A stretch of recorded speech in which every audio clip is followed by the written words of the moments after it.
Assalamualaikum warahmatullahi wabarakatuh.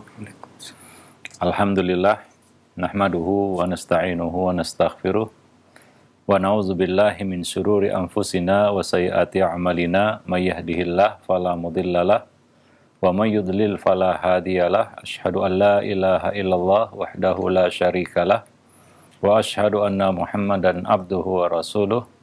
Ya ayyuhalladzina amanu ittaqullaha haqqa tuqatih wa la tamutunna illa wa antum muslimun. Wa ba'd, para pemirsa dan para pendengar Roja TV dan Radio Roja, kaum muslimin dan muslimat yang dimuliakan Allah. Alhamdulillah, pada kesempatan siang yang berbahagia ini kita dapat bertemu kembali masih bersama buku Talbis Iblis tulisan Ibnul Jauzi, yang mana pada kesempatan kali ini kita akan meneruskan tentang perpecahan di kalangan ahli bid'ah. Ya, sebutan ahli bid'ah sebagai ahlul furqah. Yang mana pada pertemuan sebelumnya kita telah menyebutkan ada 6 kelompok besar ahli bid'ah, yaitu al-Khawarij, al-Qadariyah, al-Jahmiyah, al-Murji'ah, al-Rafidah, dan al-Jabariyah. Dan kita sudah bahas ya satu kelompok, yaitu Al-Khawarij dengan kelompok-kelompok yang ada di dalamnya, seperti Al-Azraqiyah, Al-Ibadiyah, Al-Tha'labiyah, Al-Hazimiyah, Al-Khalafiyah, kemudian Al-Quziyah, Al-Qanziyah, As-Samkhrakhiyah, dan Al-Akhnasiyah, Al-Hakamiyah, Al-Mu'tazilah, Al-Haruriyah, dan Al-Maimunah. Dan pada kesempatan kali ini kita akan lanjutkan ya kelompok lain dari kalangan ahli bid'ah yang juga terpecah-pecah menjadi 12 golongan, yaitu Al-Qadariyah. Ya. Sama seperti Al-Haruriyah, Al-Khawarij yang terpecah-pecah menjadi 12 kelompok besar. Demikian pula Al-Qadariyah terpecah menjadi 12 kelompok besar. Ya, itu akan kita bahas pada kesempatan kali ini. Sebelumnya salawat dan salam tidak lupa kita limpahkan untuk Nabi kita Muhammad SAW, atas keluarga beliau, sahabat-sahabat beliau, dan siapa saja yang mengikuti dan berjalan di atas sunnah beliau sampai hari kemudian. Para pemirsa dan para pendengar yang dimuliakan Allah, ya, ada beberapa kelompok ya di dalam tubuh Qadariyah yang muncul ya dari bid'ah yang pertama diasas oleh Ma'bad al-Juhani. Pada awalnya Qadariyah ini menafikan ilmu Allah Subhanahu wa taala atas kejadian-kejadian buruk ataupun kufur ataupun nifak ataupun fusuk yang terjadi di kalangan manusia ataupun hamba.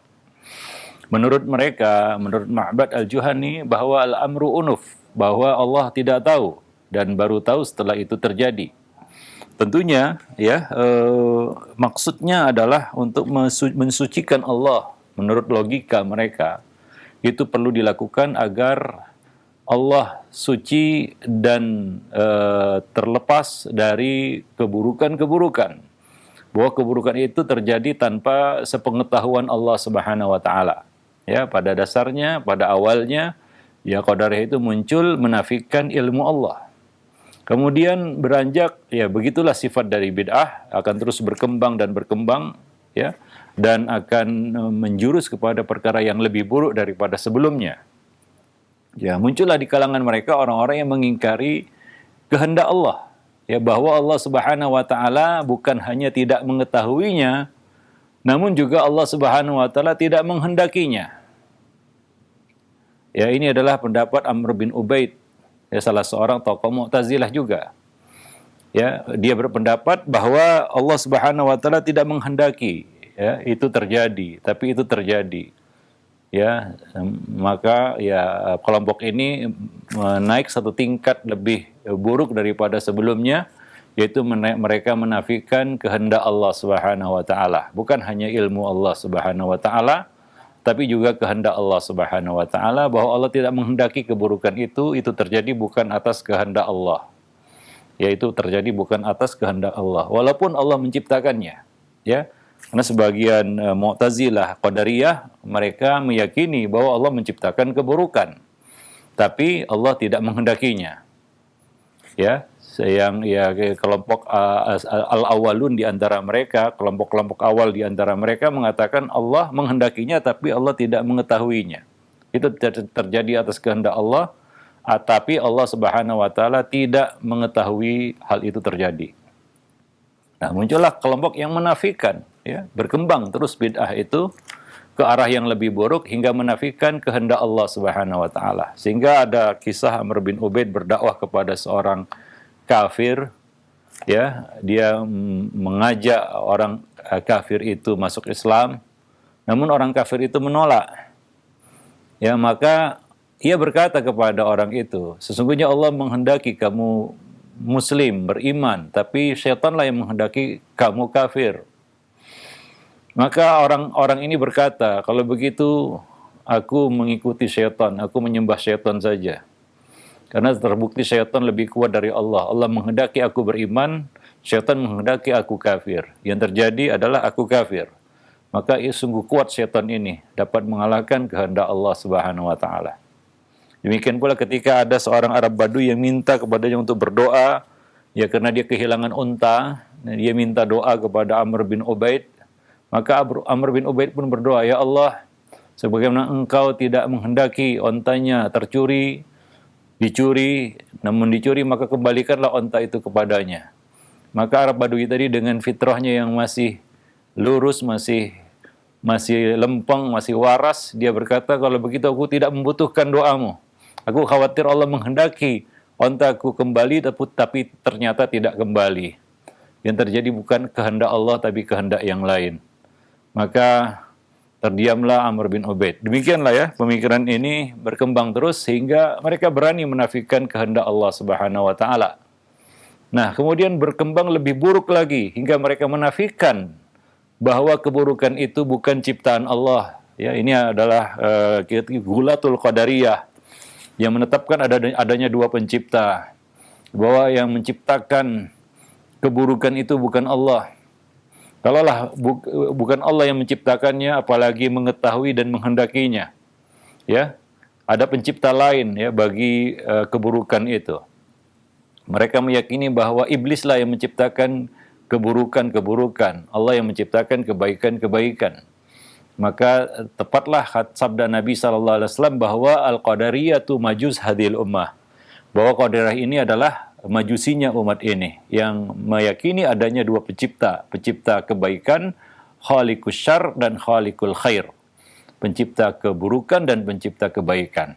Walaupun pada awal munculnya mereka hanya menafikan ilmu Allah, Allah tidak mengetahui. Coba lihat bagaimana bid'ah itu berkembang, bergulir, hingga menuju kepada perkara yang terburuk dan lebih buruk lagi. Ya, para pemirsa dan para pendengar yang dimuliakan Allah. Maka jangan kita bermudah-mudah dalam perkara bid'ah. Ya, karena mungkin bid'ah awal munculnya terlihat ringan, sepele dalam masalah kecil, namun syaitan terus akan mengembangkannya, ya, membisikkan was-was, subhat dan bisikan-bisikannya sehingga terseret kepada perkara-perkara yang lebih dahsyat. Ya, kita tahu bahwa bid'ah pertama muncul di tengah umat itu membicarakan tentang status manusia. Apakah dia kafir atau tidak ketika dia melakukan dosa. Itu bid'ah Khawarij yang pertama kali muncul di tengah-tengah umat. Mereka membicarakan, ya, mereka mempersoalkan status mukmin atau muslim yang melakukan dosa. Kafir atau tidak kafir. Sehingga berkembang terus. Mereka membicarakan sahabat Nabi, hingga mereka mengkafirkan sahabat Nabi. Ya, kemudian mereka berlanjut, ya, bid'ah itu terus hingga mereka menyentuh, ya, kita katakan perkara-perkara ilahiyah, mulai dari masalah takdir hingga muncul masalah-masalah yang berkaitan dengan kita katakan sifat Allah Subhanahu wa taala. Ya, sifat Allah Subhanahu wa taala, mulai dari sifat-sifat fi'liyah yang mereka takwil dan mereka ingkari sampai pada sifat-sifat zatiyah, hingga bid'ah itu berkembang sampai mereka membicarakan zat Allah Subhanahu wa taala, hingga muncul, ya, kita seperti Hallaj yang menafikan Allah punya zat, ya bahwa zat yang ada adalah zat Allah Subhanahu wa taala tanpa ada pemisah apa itu zat Allah dan apa itu zat makhluk. Nah, demikian ya manusia ya terus tenggelam dalam bid'ah itu hingga mereka berani menyentuh perkara yang sangat dasar dalam agama, yaitu tentang zat Allah Subhanahu wa taala. Ya, maka dalam hal ini mereka melanggar sabda Nabi sallallahu alaihi wasallam, la tatafakkaru fi dzatillah, tatafakkaru fi alaillah wa la tatafakkaru fi dzatillah. Ya, berpikirlah kamu tentang ciptaan Allah, silahkan kamu pikirkan, tapi jangan sekali-kali kamu berpikir atau mempersoalkan, membicarakan tentang zat Allah Subhanahu wa taala. Nah, begitulah bid'ah menggiring manusia hingga mereka menuhankan selain Allah Subhanahu wa taala.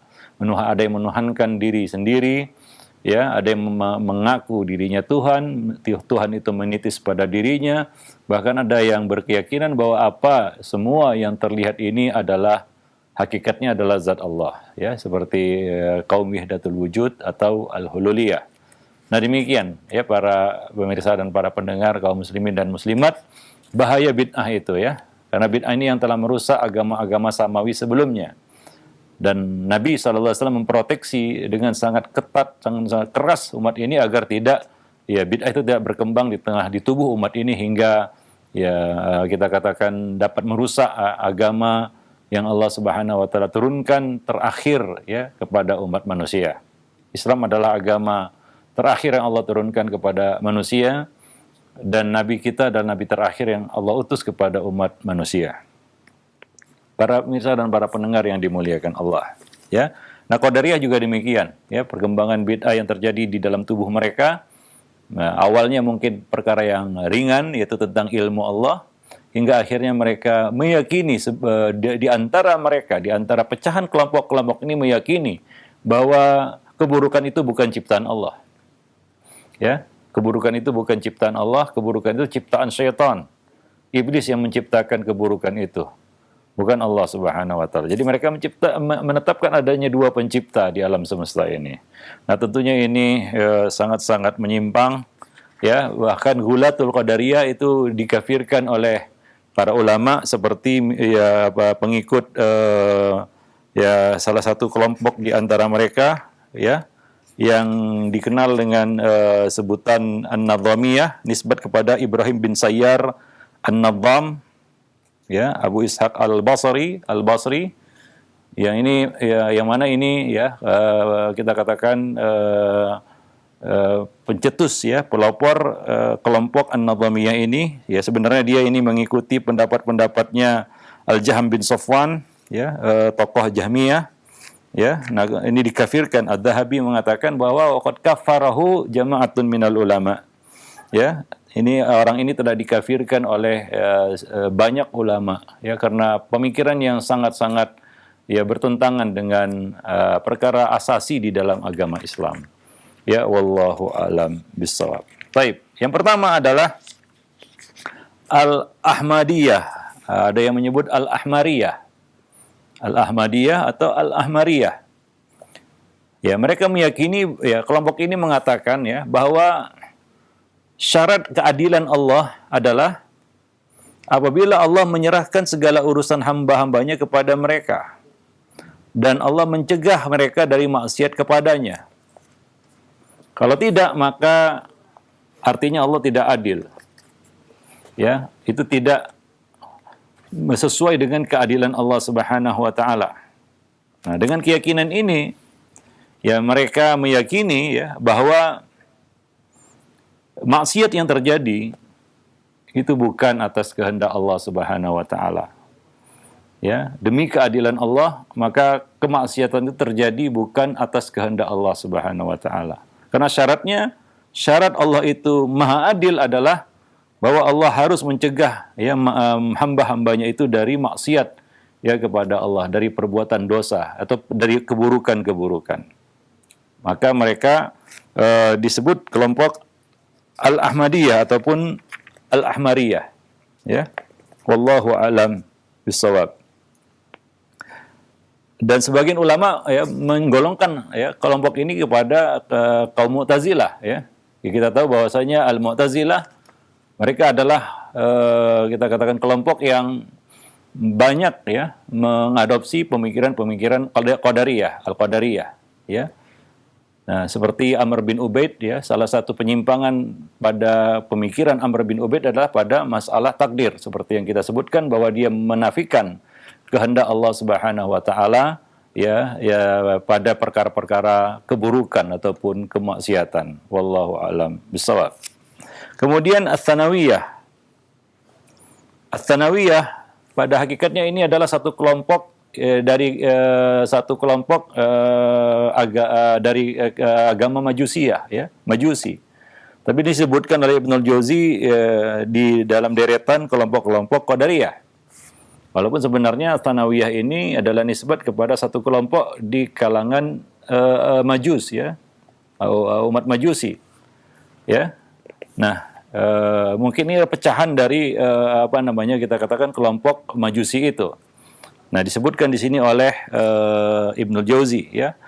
Ini termasuk gulat Al-Qadariyah. Mereka meyakini bahwa kebaikan berasal dari Allah, sementara keburukan berasal dari iblis. Adanya dua pencipta. Ini tentunya masuk dalam kategori gulat Al-Qadariyah ya. Kelompok ekstrim dari kalangan Qadariyah yang pemikiran seperti ini tentu dikafirkan oleh para ulama.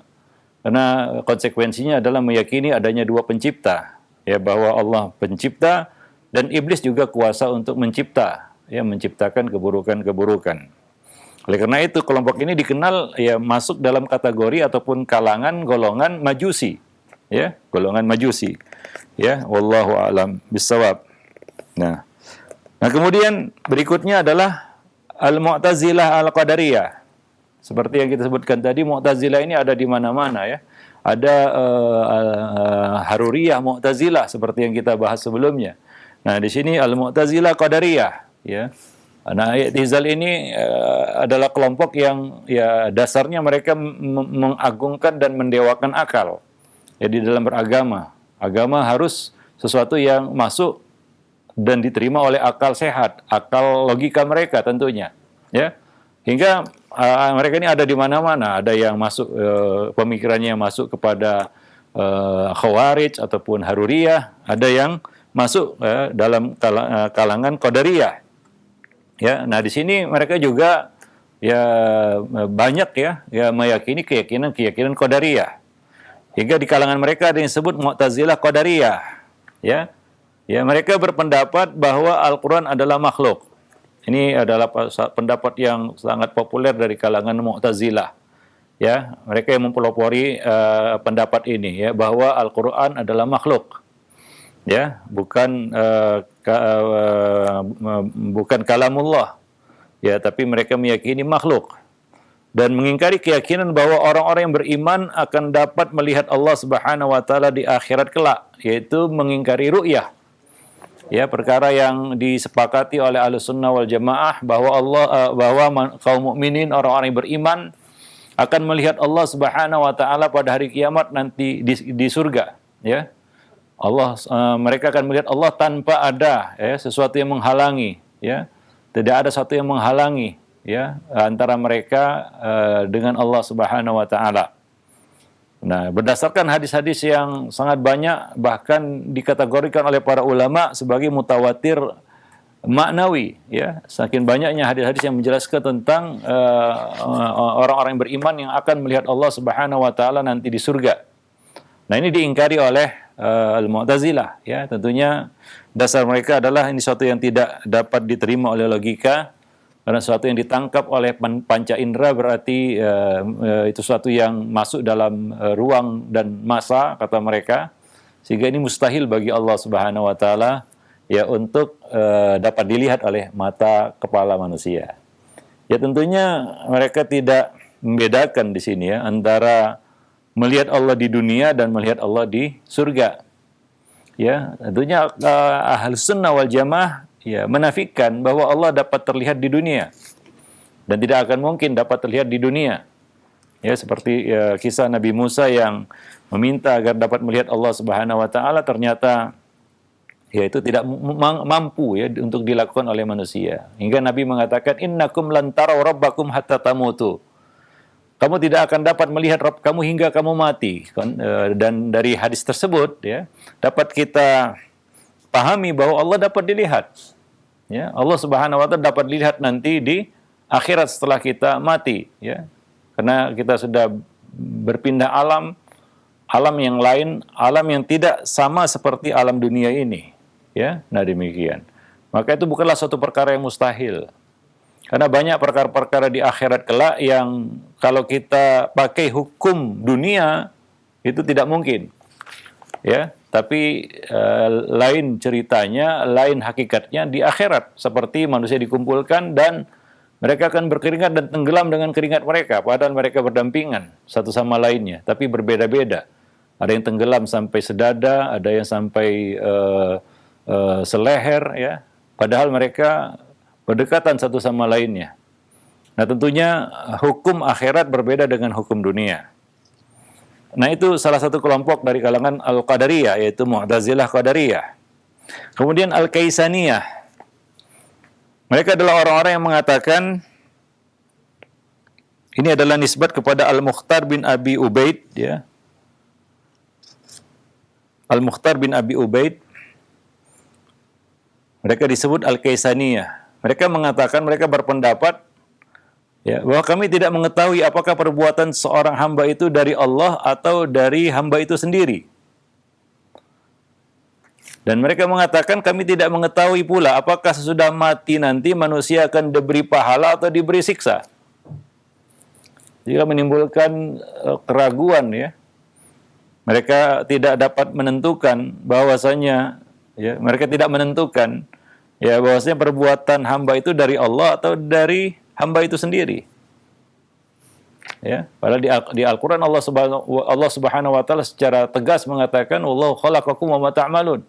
Allah Subhanahu wa taala menciptakan kamu dan apa-apa yang kamu lakukan. Itu ciptaan Allah Subhanahu wa taala. Lalu mereka ya berusaha untuk mengaburkan itu dengan mengatakan kami tidak dapat menetapkan apakah perbuatan hamba itu dari Allah atau dari hamba itu sendiri. Apakah itu ciptaan Allah atau ciptaan hamba? Ya, nah demikian. Ya, tentunya ya para pemirsa dan para pendengar yang dimuliakan Allah, maksud dari pemikiran ini ataupun pendapat ini adalah untuk menafikan keburukan-keburukan yang muncul dari perbuatan hamba itu. Tapi mereka berusaha menyamarkannya dengan membuat satu keraguan, ya, ataupun ketidakjelasan. Ya, mereka tidak menetapkan. Ya, seperti ya Mu'tazilah yang berpendapat ya pelaku dosa besar ya bukan mukmin dan bukan juga kafir. Ya. Mereka mengatakan manzilah baina manzilatain. Ya, dia di antara kafir dan muslim. Ya, nah ini sesuatu yang menimbulkan ya satu keraguan-raguan. Ya, hukum seorang mukmin yang ataupun muslim yang mengerjakan dosa besar tidak dihukumi muslim, tidak dihukumi kafir.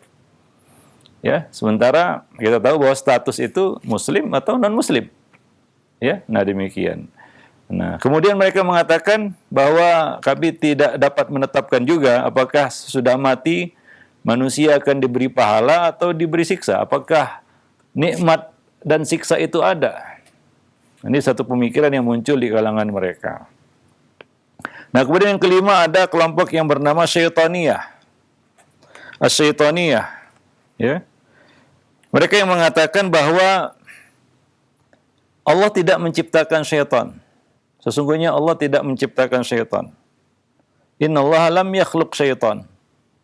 Ya, bahwa syaitan itu tidak diciptakan Allah Subhanahu wa taala. Nah, ini salah satu kelompok mereka. Kemudian yang keenam, Asy-Syarikiyah. Ya, Asy-Syarikiyah ini kelompok yang berpendapat ya bahwa sesungguhnya semua kejahatan adalah sesuatu yang telah ditakdirkan oleh Allah kecuali kekufuran. Ya.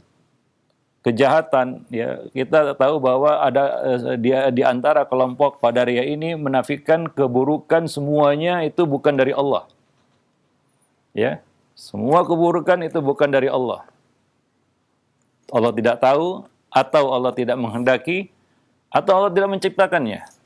Nah, kelompok ini mengatakan bahwa semua kejahatan itu telah ditakdirkan oleh Allah, bertentangan dengan pendapat-pendapat Qadariyah lainnya. Cuma mereka mengecualikan di sini ya, kecuali kekufuran.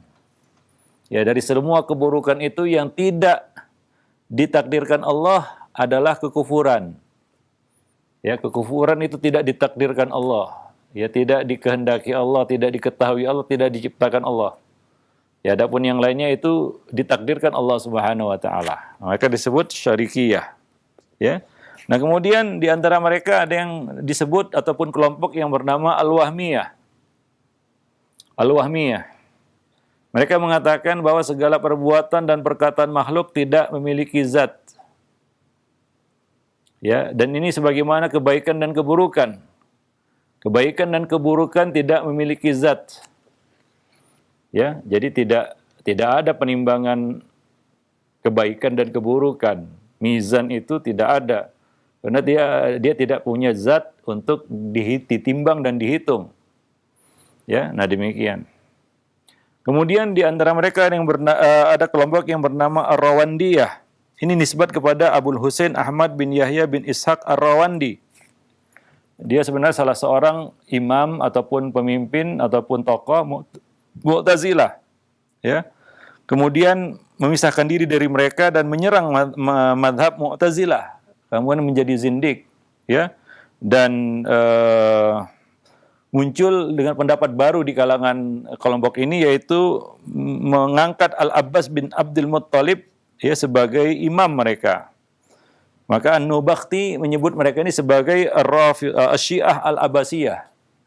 Syiah Al-Abbasiyah, ya. Mereka mengangkat Al-Abbas bin Abdul Muttalib sebagai imam, ya, sebagai khalifah, ya. Nah demikian. Dan mereka dikenal juga dengan sebutan Syiah Al-Abbasiyah. Nah, kelompok Rawandiyah ini salah satu pemikiran mereka adalah bahwa semua kitab yang diturunkan Allah wajib diamalkan, baik yang nasikh maupun yang mansukh. Jadi mereka tidak membedakan yang nasikh dan mansukh, semuanya baik nasikh maupun mansukh harus diamalkan, ya, harus diamalkan. Dan tentunya ya ini bertentangan dengan keyakinan Ahlus Sunnah wal Jamaah bahwa perkara ada nasikh dan mansukh. Ahlus Sunnah wal Jamaah meyakini ataupun mengimani adanya nasikh dan mansukh, dan bahwa ya perkara yang dimansukhkan Allah Subhanahu wa taala artinya sudah dihapus, dan yang berlaku yang diamalkan adalah hukum yang nasikh. Ya, adapun yang mansukh itu ditinggalkan. Nah, kemudian di antara mereka ada yang disebut kelompok Al-Batriyah atau disebut juga Al-Mimbariyah. Ya, ini satu kelompok dari kalangan Al-Qadariyah yang disebut Al-Batriyah, atau ya di dalam naskah lain disebut Al-Mimbariyah. Kelompok ini berkeyakinan bahwa siapa yang berbuat maksiat dan bertaubat, maka taubatnya tidak akan diterima. Jadi tidak ada penerimaan taubat. Bahwa taubat hamba tidak diterima. Nah, itu tentunya bertentangan dengan nama Allah At-Tawwab. Ya. Bahwa Allah Subhanahu wa taala Maha penerima taubat, dan hadis-hadis, ayat-ayat dan hadis-hadis yang menunjukkan bahwa Allah mengecualikan illa man taba wa amana wa amila amalan salihah. Bahwa Allah menerima taubat hamba-hambanya. Demikian juga hadis-hadis Nabi sangat banyak sekali. Ya, Nabi mengatakan ya yutabu ahadukum malam yughargir, akan diterima taubat salah seorang dari kamu selama nyawanya belum sampai di kerongkongan. Jadi demikian juga ya hadis yang menyebutkan bahwa pintu taubat senantiasa terbuka selama matahari belum terbit dari sebelah barat. Jadi banyak sekali dalil-dalil baik itu dari Al-Qur'an maupun hadis yang menunjukkan bahwa taubat itu diterima, ya. Nah demikian. Dan salah satu pemikiran menyimpang dari kalangan Al-Batriyah ataupun Al-Mimbariyah ini adalah mereka berkeyakinan tidak ada taubat yang diterima. Nah kemudian di antara mereka ada yang disebut An-Nakithiyah. An-Nakithiyah ini adalah orang-orang yang berkeyakinan ya, bahwasanya man nakatha bai'ata Rasulillah la itsma alaih. Ya, bahwa orang-orang yang membatalkan ataupun melanggar baiat mereka kepada Rasulullah itu tidak berdosa. Ya, orang-orang yang melanggar baiat mereka kepada Rasulullah itu tidak berdosa. Kelompok ini disebut An-Nakithiyah. Kemudian ke-11, di antara mereka ada yang disebut Al-Qasitiyah. Ya, Al-Qasitiyah ini adalah kelompok yang berpendapat ya bahwa mengutamakan kesenangan dunia itu adalah lebih mulia daripada zuhud.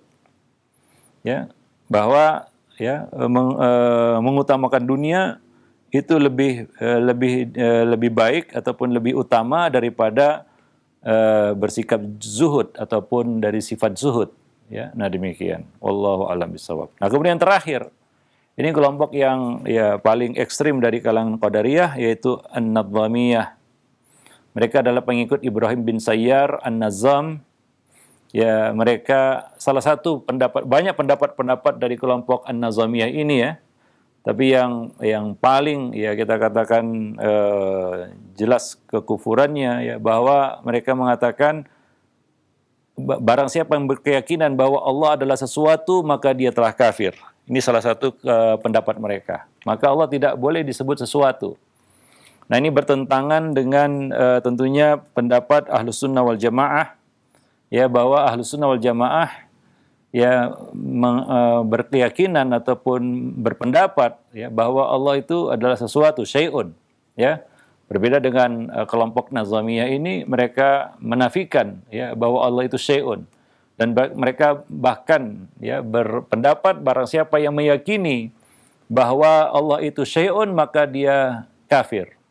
Maka dari itu ya kelompok Nazamiyah ini mengkafirkan ya kebanyakan tokoh-tokoh Mu'tazilah. Ya, banyak tokoh-tokoh Mu'tazilah dikafirkan oleh Ibrahim bin Sayyar An-Nazzam ini. Nah, kalaulah tokoh-tokoh Mu'tazilah saja itu dikafirkan oleh Ibrahim bin Sayyar ini, lalu bagaimana dengan tokoh-tokoh Ahlus Sunnah wal Jamaah? Ya, yang jelas-jelas menetapkan bahwa Allah itu adalah sesuatu. Ya, seperti Abul Hasan Al-Asy'ari di dalam Maqalat Islamiyin, beliau mengatakan wa qalal muslimuna kulluhum, semua kaum muslimin berpendapat, berkata, ya, innal bari syai'un la kal asya, bahwa Allah al-bari, yaitu Allah, adalah sesuatu, tapi tidak seperti sesuatu yang lain. Ya, tidak seperti sesuatu yang lain. Nah, ini pendapat Ahlus Sunnah wal Jamaah. Ya, wallahu a'lam bishawab. Adapun An-Nazamiyah ini berpendapat Allah tidak boleh disifati sesuatu. Ya, tidak boleh dikatakan sesuatu, Allah itu sesuatu. Ya. Maka mereka berpendapat bahwa Allah itu tidak disebut ada. Dan juga tidak ada. Ya.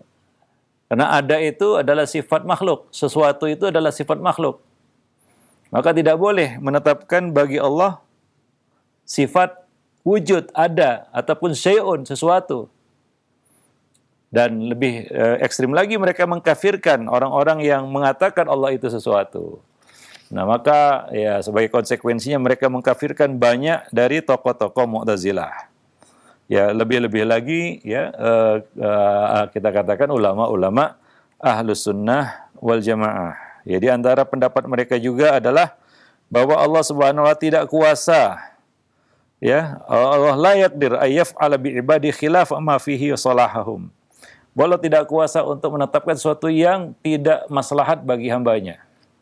Artinya yang tidak maslahat itu bukan di luar ya dari apa yang Allah kehendaki atau sesuatu yang Allah ciptakan. Ya, nah demikian. Di antaranya juga bahwa mereka berpendapat bahwa Allah Subhanahu wa taala tidak kuasa untuk mengurangi ya nikmat dari penghuni surga dan menambah adab dari penghuni neraka. Dan banyak lagi pendapat-pendapat mereka yang kufrus sarih ya, al-kufrus sarah, yang jelas-jelas kekufurannya seperti mereka mengingkari mukjizat-mukjizat Rasulullah sallallahu alaihi wasallam, dan bahkan mereka mencaci maki dan melecehkan sahabat-sahabat Nabi yang mulia. Oleh karena itu banyak dari kita katakan ulama-ulama Ahlus Sunnah wal Jamaah yang ya mengkafirkan kelompok ini ataupun yang menyatakan bahwa kelompok ini ya bukan dari kalangan Ahlus Sunnah wal Jamaah. Wallahu alam bisawab, ya. Dan sebenarnya ya pendapat-pendapat Ibrahim bin Sayyar An-Nadham ini adalah pendapat yang dia ambil, yang diadopsi dari Jahm bin Safwan Al-Jahmi, ya. Nah, demikian. Wallahu alam bisawab.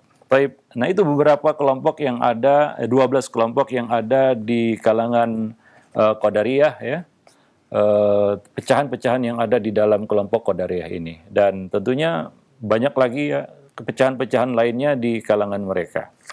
Tapi di sini disebutkan 12 ya kelompok besar ya dari kalangan Al-Qadariyah ini. Wallahu a'lam bishawab. Nah, berikutnya nanti akan kita bahas juga perpecahan yang terjadi di tubuh Al-Jahmiyah menjadi 12 kelompok besar juga. Ya, Al-Jahmiyah yang terpecah menjadi 12 kelompok besar. Wallahu a'lam bishawab. Ya, sebagaimana yang kita ketahui bahwa penyimpangan terbesar dari Khawarij itu berkaitan dengan masalah status muslim, mukmin pelaku dosa besar. Itu awal. Qadariyah, penyimpangan asal mereka, awal mereka adalah ketika mereka menafikan ilmu Allah atas sesuatu yang buruk yang terjadi di tengah-tengah hamba.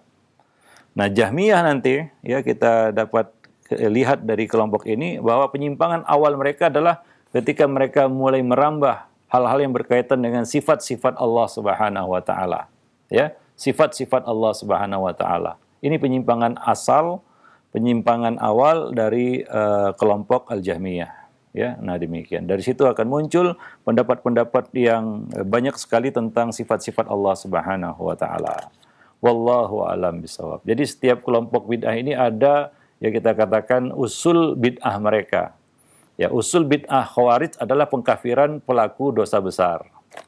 Usul dari pemikiran Qadariyah adalah pengingkaran takdir Allah Subhanahu wa taala, mulai dari ilmu Allah, kehendak Allah dan ciptaan Allah Subhanahu wa taala, yaitu atas keburukan-keburukan yang terjadi.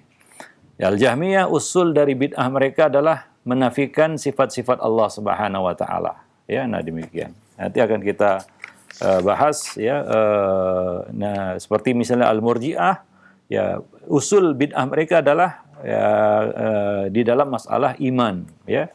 Masalah iman, ya mereka menafikan adanya penurunan iman atau maksiat sama sekali tidak, bahkan kekufuran ya, bukan hanya maksiat, itu kelompok Ghulatul Murji'ah, bahkan kekufuran itu tidak melukai keimanan, tidak mengurangi keimanan, bukan hanya maksiat ya ataupun dosa. Wallahu a'lam. Jadi penyimpangan mereka di dalam masalah iman ya, wallahu alam. Taib, nanti akan kita bahas kelompok dan juga al-Rawafid atau Rafidah, Syiah Rafidah, kita tahu penyimpangan mereka yaitu di dalam meyakini ya ahli bait ya Rasulullah sallallahu alaihi wasallam, yaitu hulu, sikap berlebihan terhadap ahli bait. Awal Syiah muncul, mereka mengutamakan Ali daripada Utsman. Itu awal munculnya Syiah.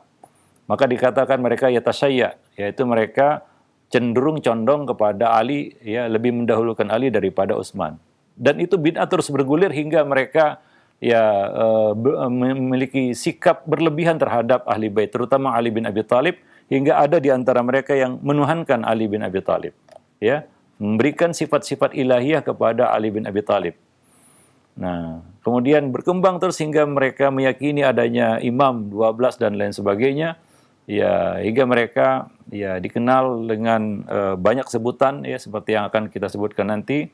Ada yang disebut sebagai Rafidah ya, karena penolakan mereka terhadap ya kekhalifahan Abu Bakar dan Umar ya. Maka mereka disebut orang yang rafad, menolak kekhalifahan Abu Bakar dan Umar. Nanti akan kita bahas juga perpecahan di kalangan mereka atau sekte-sekte yang ada di kalangan mereka. Wallahu a'lam bishawab. Nah, demikian, mudah-mudahan ya bermanfaat bagi kita semua, dan ini menambah kewaspadaan kita agar kita tidak ya menggampangkan ataupun menganggap kecil ya masalah bid'ah. Karena bid'ah awal mula munculnya kecil, terus berkembang hingga menjadi besar, ya menyentuh perkara-perkara asas di dalam agama. Wallahu a'lam. Ya, subhanakallah bihamdik asyhadu an la ilaha illa anta astaghfiruka wa atubu ilaik. Nah, jazakallahu khairan wa barakallahu fikum Ustaz atas penyampaian materi yang sangat bermanfaat di kesempatan ini berkaitan dengan ahlu bid'ah yang terpecah belah. Nah, ikhwata Islam wajazakumullah, silakan bagi Anda yang ingin bertanya dapat mengirimkan pertanyaan melalui pesan singkat. Baik, untuk pertanyaan pertama dari hamba Allah. Assalamualaikum warahmatullahi wabarakatuh Ustaz. Bagaimana dengan seseorang yang melakukan kemaksiatan alasan bahwasannya ini adalah sudah takdir Allah, dan masuk ke kelompok mana ke orang seperti ini Ustaz? Jazakallahu khairan. Iya, dari satu sisi ya, itu benar ya, bahwa dosa yang dia lakukan itu adalah takdir Allah. Itu keyakinan Ahlus Sunnah wal Jamaah, bahwa tidak ada satupun yang terjadi di alam semesta ini kecuali atas kehendak Allah Subhanahu wa taala. Termasuk kekufuran orang kafir, kemaksiatan pelaku maksiat. Ya, itu adalah kehendak Allah Subhanahu wa taala. Bahkan penolakan sujud iblis kepada Adam itu suatu yang tidak ditakdirkan oleh Allah Subhanahu wa taala, ditakdirkan oleh Allah Subhanahu wa taala. Ya, nah demikian. Ya, hanya saja ya, sebagian orang jatuh kepada sisi lain ya dari bid'ah itu yang akan kita sebut nanti, yaitu Jabariyah. Ini adalah kebalikan dari kelompok Qadariyah ini yang mengatakan bahwa ini semua atas kehendak Allah, aku tidak punya pilihan ya atas apa yang terjadi. Nah, ini tentu menafikan ya kehendak yang Allah Subhanahu wa taala berikan kepada manusia. Allah mengatakan di dalam Al-Quran, wa ma tasyauna illa ayyasha Allah. Tidaklah kamu berkehendak melainkan atas kehendak Allah Subhanahu wa taala. Artinya ada kehendak yang Allah berikan kepada manusia. Ya. Ada kehendak yang Allah berikan, tetapkan atas manusia. Ya. Oleh karena itu manusia diberi taklif. Karena dia dapat memilih yang baik atau yang buruk. Ya, surga atau neraka. Ya, kecuali orang gila yang nggak ada kehendak. Kalau cabut kehendak atas orang gila, hingga dicabut juga taklif atasnya. Karena dia tidak punya kehendak. Ya, nah demikian. Jadi ucapan itu dari satu sisi benar. Ya, tapi jangan ya terarah ataupun tergiring kepada keyakinan yang berseberangan dengan ya pemikiran Qadariyah ini, yaitu Al-Jabariyah. Yang mengatakan, berpendapat, ini sudah takdir Allah. Aku tidak punya kuasa, tidak punya pilihan. Nah, ini tentunya dusta, bohong. Ya, Allah telah memberinya pilihan karena Allah telah meletakkan kehendak atas dirinya. Nah, demikian. Wallahu a'lam bishawab. Ya. Baik. Jazakallahu khairan Ustaz atas jawaban yang disampaikan. Semoga bermanfaat untuk penanya. Masih pertanyaan melalui pesan singkat kembali dari Pak Ian di Jawa Barat. Assalamualaikum warahmatullahi wabarakatuh Ustaz. Mengapa ahlu bid'ah selalu mengatakan bahwa yang mereka lakukan itu suatu kebaikan, dan pada saat kita jelaskan tentang dalil, mereka selalu membantah dan menolaknya. Bagaimana cara terbaik menasihatinya Ustaz? Syukran. Iya, karena bid'ah ini diatasnamakan agama. Oleh karena itu, ya, Nabi tidak memberikan pengecualian. Ketika menjelaskan hukum bid'ah di dalam agama, Nabi mengatakan kullu bid'atin dolalah, sesat. Ya. Tidak ada seorang pelaku bid'ah pun melainkan dia akan meyakini apa yang dilakukan itu baik. Ya, baik. Kenapa? Karena dia lakukan itu atas nama agama. Ya. Bukan dia berniat untuk maksiat, tidak. Tapi dia lakukan itu atas nama agama. Ya, maka salah satu di antara definisi bid'ah adalah wa yuqsadu bis-suluki 'alaiha al-mubalaghah fi ta'abbud lillah. Ya, maksud dari pelaksanaannya adalah untuk berlebih-lebihan di dalam beribadah kepada Allah Subhanahu wa taala. Dikatakan bid'ah ini mudhahatun bisyariah, menyerupai syariat. Seolah-olah dia bagian dari agama, padahal bukan. Di situ kesamarannya, ya, sehingga agama-agama sebelumnya dirusak dari dalam dengan bid'ah ini tanpa mereka mengetahui bahwa itu adalah bid'ah, dan mereka meyakini itu bagian dari agama. Padahal itu bukan dari agama, suatu yang sudah dirusak, dijamah, dirubah-rubah oleh tangan manusia. Nah demikian. Itu yang terjadi pada agama-agama samawi sebelumnya. Iya. Ya, dan Allah menjaga agama ini. Maka Nabi secara tegas ya mengatakan ya memperingatkan umat ini wa kullu bid'atin dhalalah. Itu rumus agama, nggak boleh dirubah-rubah. Kalau itu dirubah maka akan hancur. Sendi, pondasi dan dasar asas agama itu akan terbongkar, akan roboh, akan rusak seluruhnya. Ya, bangunan Islam akan roboh jika hukum rumus ini dikutak-atik ataupun dirubah, ya. Nah demikian. Misalnya kita katakan ada bid'ah dalam agama yang baik, sudah selesai. Yeah. Maka semua orang yang membuat bid'ah dalam agama akan mengatakan itu baik, nggak ada yang mengatakan buruk. Ya, coba datangkan satu orang membuat bid'ah lalu dia katakan ini buruk, nggak ada. Ya, nah demikian. Wallahu a'lam bishawab. Dan itu sangat berbahaya. Yeah. Karena setiap orang yang melakukan bid'ah akan mengklaim bahwa dia lakukan ini demi kebaikan, untuk kebaikan. Nah, demikian ya. Karena ada dua. Ada baik, ada buruk kan begitu. Maka Nabi memberikan hukum yang tegas, garis yang jelas dalam bab ini, ya. Wa kullu bid'atin dhalalah. Nah, demikian. Wallahu a'lam bishawab. Suka maupun tidak suka kita. Ya, karena sebagian orang agak keberatan dengan hukum itu, dengan rumus itu. Ya, yang buat rumus itu bukan kita ya, Nabi sallallahu alaihi wasallam. Nah, demikian. Wallahu a'lam bishawab. Ya. Baik. Jazakallah khairan Ustaz atas jawaban yang disampaikan. Semoga bermanfaat untuk penanya. Masih pertanyaan melalui pesan singkat kembali. Assalamualaikum warahmatullahi wabarakatuh. Ustaz, apa yang harus dilakukan terhadap orang yang tidak suka dengan beberapa sahabat Nabi? Apakah dia bisa termasuk golongan ahlu bid'ah, Ustaz? Nah, ya, itu bagian dari nifak ya. Membenci sahabat Nabi itu adalah tanda-tanda nifak. Di sana ada beberapa kelompok bid'ah, bukan hanya Rafidhah. Ya, bukan hanya Rafidhah. Ya, kita tahu ada kelompok An-Nawasib, Nasibah yang juga membenci sahabat. Ya, terutama yang bertentangan dengan Muawiyah atau yang berseberangan dengan Muawiyah. Nah, kemudian Mu'tazilah, kita katakan Khawarij ya juga membenci sahabat, bahkan mengkafirkan, bahkan membunuh, menumpahkan darah sahabat-sahabat Nabi SAW ya. Nah demikian itu Al-Khawarij atau Al-Haruriyah yang diperangi oleh Ali bin Abi Thalib, yang didatangi untuk dihujjah oleh Abdullah bin Abbas. Nah demikian juga kelompok Qadariyah, An-Nadhamiyah, itu jelas-jelas ya menghina, mencaci maki sahabat-sahabat Nabi, mengingkari mukjizat Nabi, melecehkan dan merendahkan sahabat-sahabat Nabi. Jadi tidak ada kelompok-kelompok bid'ah yang ada ini ya, melainkan mereka juga menyasar sahabat-sahabat Nabi.